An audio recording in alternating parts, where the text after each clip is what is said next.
দুপুরবেলা খাওয়া দাওয়ার পর এত পরিমাণে গরম পড়েছিল, বাড়িতে না টিকতে পারায় গাছের গোড়ায় মাদুর পেতে সবাই মিলে বসে আর আড্ডা দিচ্ছিলাম। তার মধ্যে থেকে বাবা আবার কখন গিয়ে ডাব পেড়ে নিয়ে এসে আর সবাইকে কেটে কেটে দিচ্ছিল। আর ডাব কাটতে গিয়ে প্রথম জলটা এসে আমার মাথায় পড়েছে, তাই বাবা হাসছিল। কারণ আমরা সব সময় বলি যে ডাব কাটলে প্রথম জলটা শিবের মাথায় যায়, তাই আমি বাবাকে বলছিলাম আমি কি শিব? তো বাবা ডাবটা কেটে নিয়ে প্রথম জামাইকে দেওয়ার চেষ্টা করছিল, কিন্তু আমি বাবার কাছ থেকে ডাবটা ছিনিয়ে নিলাম। সব সময় দেখেছি বিয়ের পর শ্বশুরবাড়ি এলে জামাইদের কদরটা বেড়ে যায়, মেয়েদের কদর কমে যায়। তো আমি ডাবটা নিয়ে মাসিকে প্রথম দিয়ে দিয়েছি। আর ভেবেছিলাম ডাবের জলটা খেলে হয়তো একটু রিফ্রেশ লাগবে, কিন্তু ডাবের জলটাও পর্যন্ত গরম হয়ে গেছে, এত পরিমাণে গরম। তো মাসিকে দেওয়ার পর বাবা আবার ডাব কাটছিল, তো আমি চলে গেলাম ডাবটা নিয়ে খেতে। আর ডাবগুলো এত পরিমাণে বড় বড় ছিল, এত জল ছিল যে একজন একটা করে ডাব আর কি খেতে পারছিলাম না। আর মাসি বলল যে ডাবের জল শেয়ার করে খেতে নেই, তাই সবাই কষ্ট করে একটা করে ডাব খেয়ে নিলাম। আর এত গরম তো কি বলবো, তোমরা তো সবাই জানো যে জামাষষ্ঠীর সময় কি গরমটা পড়েছিল। তো সবাই এখানে ডাব খেয়ে নিয়েছি, এখন মা আর বাবা ডাব খাবে। তো এটা তো আমার দুজনের দ্বিতীয় জামাষষ্ঠী, আমরা তো সবাই মিলে একসাথে হয়ে ভীষণ মজা করে কাটালাম। তোমাদের জামাষষ্ঠী কেমন কাটলো আমাকে কিন্তু কমেন্টে জানাতে ভুলো না।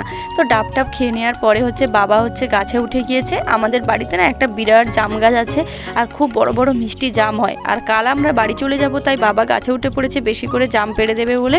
চলো তোমাদেরকে দেখাই জামগুলো কত বড় বড় আর কতগুলো জাম পেড়েছে। আর ভীষণ মিষ্টি খেতে হয় এই জামগুলো। আর প্রত্যেক বছর তো প্রচুর ফলন ফলে, এবছর তেমন একটা ভালো হয়নি। আর এখন যেটুকু পেকেছে বাবা সেগুলো পেড়ে দিয়েছে। তো তারপরে আমরা তিনজনে মিলে যাচ্ছি নদীর ধারে। বাড়ির কাছে নদী হওয়া সত্ত্বেও আমরা কিন্তু খুব একটা যাই না, সুযোগ আর কি পেলে তখন যাই। তো দিদি বলল বাড়িতে এত পরিমাণে গরম, চল একটু ঘুরে আসি। এখন কিন্তু সন্ধ্যে 6টা বেজে গিয়েছে, যেহেতু বেলা বড় তাই এখনও পর্যন্ত আলো আছে, তাই ভাবলাম একটু নদীর ধারে গিয়ে হাওয়া খেয়ে আসি। তো এখন ভাটা চলছে, না হলে কিন্তু এই উপর পর্যন্ত জল ভর্তি থাকে। আর আমাদের এখানে কিন্তু এখনও পর্যন্ত মাটির রাস্তা ইটের রাস্তা আছে এই ভিতর দিকটা, আর গাছপালায় ভর্তি। তো আমরা নদীর ধারে চলে এসেছি, বেশ ভালোই লাগছিল আর হাওয়াও দিচ্ছিল। সন্ধেও এসেছিল, তাও আমি আর দিদি দুজনে মিলে অনেকটা সময় ধরে নদীর ধারে বসেছিলাম। আর জামাই ষষ্ঠী ছিল বলে না পাশের বাড়ির সমস্ত দিদি জামাইবাবুরা এসেছিল। এখন যেহেতু প্রত্যেকের বাড়িতে মেয়ে জামাইরা এসেছে, তো সবাই এসে আর এখানে নদীর ধারে বসেছিল।